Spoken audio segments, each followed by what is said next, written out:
गुरु ब्रह्मा गुरुर्विष्णु गुरुदेवो महेश्वरा गुरु साक्षात परब्रह्मा तस्मै श्री गुरु नमः। अपनी भाषा में अगर हम बताएं तो गुरु की चरणों की वंदना करते हैं।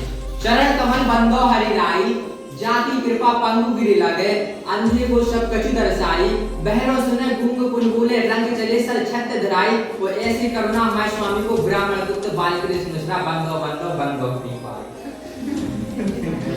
जैसे कि चरणों की वंदना करते हैं। बंदव रूपत कुटुंब परागा सूचि सुभाष सरस अनुरागा।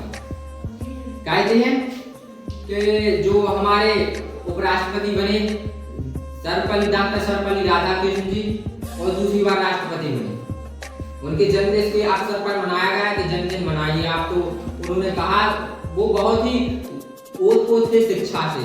उनका मानना था कि जो युवा है क्यों ना हमारे जन्मदिन के उपलक्ष्य में सभी के लिए एक संदेश पहुंचाया जाए शिक्षा के, जिसके हम अवसर पर उनके जन्मदिन के अवसर पर हम शिक्षक दिवस मनाते हैं। और यह 2023 में हम 60वां शिक्षक दिवस मनाने जा रहे हैं। जैसा कि सर भी बता रहे थे, आप भी बता रहे थे, तो यहाँ क्लास में बहुत अच्छा डिस्टेंस रहता है आप सभी को। सर इतना कहते हैं अगर हम अपनी मन की भावना बताएं तो हमें इतना, अभी हम घर पे जाते हैं तो इतना पश्चाताप हमारे लिए होता है। ऐसा होता है कि जब यहाँ पर सर बोलते हैं और हम लोग वहाँ पर आवाज करते हैं तो अगर मैंने यही फील किया मैंने यहाँ आकर कि सर यहाँ से बात कर रहे हैं कि आप सुनिए, लेकिन कम से कम 20 लड़के बैठे हैं तो उसमें से 10 लोग आवाज करते हैं। और हमने यहाँ पर आके यही देखा, भाई आपके लिए भी फील होता होगा कि जब हम यहाँ पर भाषण देते हैं अगर एक बच्चा पीछे आवाज कर रहा होगा तो हमारा ध्यान सिर्फ उसी पर जाता है कि इसको आवाज इसकी धीमी होना चाहिए, इसको मद्दा होना चाहिए, इसकी आवाज रुकनी चाहिए, तभी हम बोल सकते हैं। लेकिन सर का संघर्ष देखिए, आप सर लोगों का संघर्ष आप ये देखिए कि कितना बोल रहे हैं। आप देखते हो कई बोलने जो ज्यादा बोलने से यहाँ पर गले में कुछ भी इन्फेक्शन हो जाता है, बहुत कुछ हो जाता है, उसके जिम्मेदार सिर्फ हम लोग ही हैं। आज मैं घर पर जाता हूँ, रात में मैं सोचता हूँ कि मैंने अपने जीवन में बहुत बड़ी गलती की है क्योंकि मैंने शिक्षकों की मर्यादा ना की है। और मेरा इस बात का मुझे जीवन में पछतावा रहेगा क्योंकि मुझे आज यहाँ पर आके ही बात की पता चली है कि कितना मुश्किल होता है यहाँ पर बोलना। पिछला तो जो समय निकल गया तो खलमसल में निकल गई है। 9-11 जूनियर से अब सीनियर में आ गए, तो ऐसा नहीं है सर की बात को हमें सुनना चाहिए। आप सभी समझदार हैं, क्लास में आते ही एक रिस्पॉन्स होना चाहिए। सर लोग इतनी मेहनत कर रहे हैं, सर आपसे भी निवेदन है कि आप युवाओं पर इतना ध्यान दीजिए क्योंकि अगर आप द्रोणाचार्य बनेंगे तो एक बाहर व्यक्ति बनेगा और ऐसा पिता के बाद भी उनका दायित्व होता है। वो एक बच्चे की चरित्र निर्माण का निर्भर होता है। चरित्र निर्माण का निर्भर होता है किस पर? टीचर पर। क्योंकि अगर कोई बच्चा बैठा है और वो थोड़ा वीकनेस है, कमजोर है, तो सर लोगों को, गुरुओं को, शिक्षकों को सबको पता होता है कि ये बच्चे यहाँ पर होशियार है, यहाँ पर एक वीकनेस लड़का बैठा है, तो उसको अलग से फील नहीं करना चाहिए, उसको भी उन्हीं की भांति देना चाहिए क्योंकि आपका दायित्व बनता है।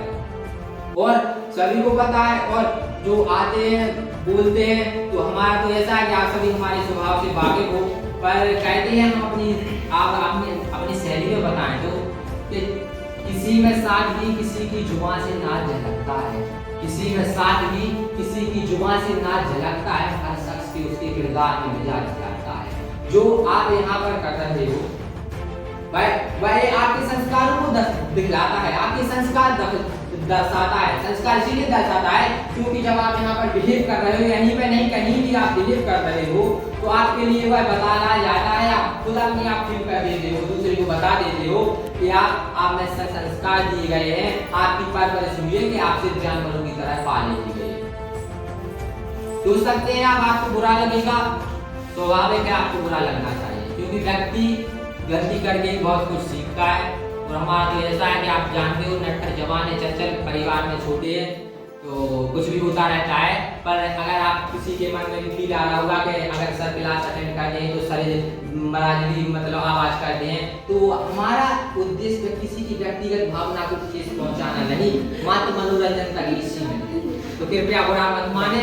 और चलता ही रहता है, बहुत कुछ है बोलने के लिए। जब हमें यहाँ पर आते थे तो हमें बहुत कुछ ऐसा लगा कि जैसे हमें नया जीवन मिल गया।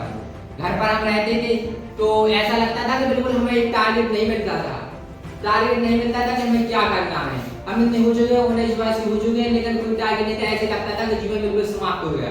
पर एक मित्र ने हमारी सूचना दी और सारे लोगों के यहाँ पास आए, यहाँ पर मुझे ऐसा लगता है कि जैसे नया जीवन मिल रहा हो, मेरी नई जिंदगी की शुरुआत हो रही हो। तो थैंक यू सो मच, आप सभी का बहुत बहुत धन्यवाद। और आपसे भी सर निवेदन है कि आप ऐसे कम से कम हर ग्रामीण क्षेत्र से एक युवा को ऐसा टैलेंट कीजिए, इतना मतलब उसको अपने ऊपर से डिपेंड होना चाहिए, उसके लिए इतना सर आप उसके लिए प्रोत्साहन कीजिए कि हाँ वो एक युवा, एक हर ग्रामीण से एक युवा निकल कर एक उज्जवल भविष्य की कामना करते हुए उसको ट्रेन कीजिए सर। क्योंकि ग्रामीण क्षेत्र में तो आप सभी जानते हो, अगर कोई बच्चा बाहर जा रहा है पढ़ने के लिए तो 4-6 थलुआ तो आपके गांव में बैठे हैं, तो हमारे गांव में भी बैठे के भी बिल्कुल शाम के यहाँ सुबह यहाँ पंचायत करें कि हाँ देख लो फला सुनने में आई हो, फलाने को लेकर का है वो बच्चे सुनने में तो आएंगे बिल्कुल आई। अब जो बच्चा फेल होगा वो घर पे आ गए, अरे देख लो वो तो हमें बता दोगे कचौड़ी करवाने, वो तो ऐसा जब ना बाबा बताया कि पैसा उड़ाया, अब दूसरी जगह उसकी नौकरी लग गई, देख लो हम तो तुमसे पे नहीं करते, तो लगना नहीं, वो तो लड़का को होने लगना ना तो पल्ला में लगाएगा, वो तो दिखा दी तो के काय जाने तो मन नहीं माना कि हम सब जाए ऐसे ये सब जाना तो आप लोग सब समझदार हो। अगर कोई बच्चा जा रहा पढ़ के और अगर वो पतलो होगा वो तो गांजो धूम कर लगी, जैसे अगर घर जाओ, घर से अगर खेत पे जाओ देख लो वहां तो बेवकूफ किसानी को भी करने और किसान खेती बाप पकड़ी। तो युवा के लिए बहुत सारी समस्याएं हैं, बहुत कुछ है, संघर्षों के सायों में इतिहास हमारा पलता है, जिस उम्र जवानी चलती है उस उम्र जमाना चलता है। क्योंकि a person is made by what he becomes Bhati के most, व्यक्ति अपने विचारों से बनता है, वह वही बन जाता है जो वो सबसे अधिक सोचता है। But there is no struggle, there is no strength। क्योंकि आप जीवन में कहीं भी हो खुद पर विश्वास रखिए और हंसते मुस्कुराते रहिए, क्योंकि sometimes you beautiful image relax your personality, कभी कभी आपकी मनोभाव छवि ही आपके व्यक्तित्व का परिचय देती है। इसलिए हमेशा हंसते मुस्कुराते रहिए। और सब लोगों से भी है कहना गुजारिश कि आपने जो हमने बताया उस पर आप इसे ध्यान दोगे, हाथ जोड़कर मेरा विनम्र निवेदन है। क्योंकि अगर आप देखते हैं ऐसे कुछ टिप्पणी कमेंट मत कीजिए जिसकी व्यक्तिगत भावना किसी को ठेस पहुंचे, क्योंकि अगर हम सोचे रात में यही सोचते हैं, क्योंकि एक बाग में खिले हुए फूल को भी पता नहीं होता रात में कि हमें सुबह मंदिर में भगवान के सिर पर चढ़ना है या संसार में जाकर किसी मुर्दा में चढ़ना।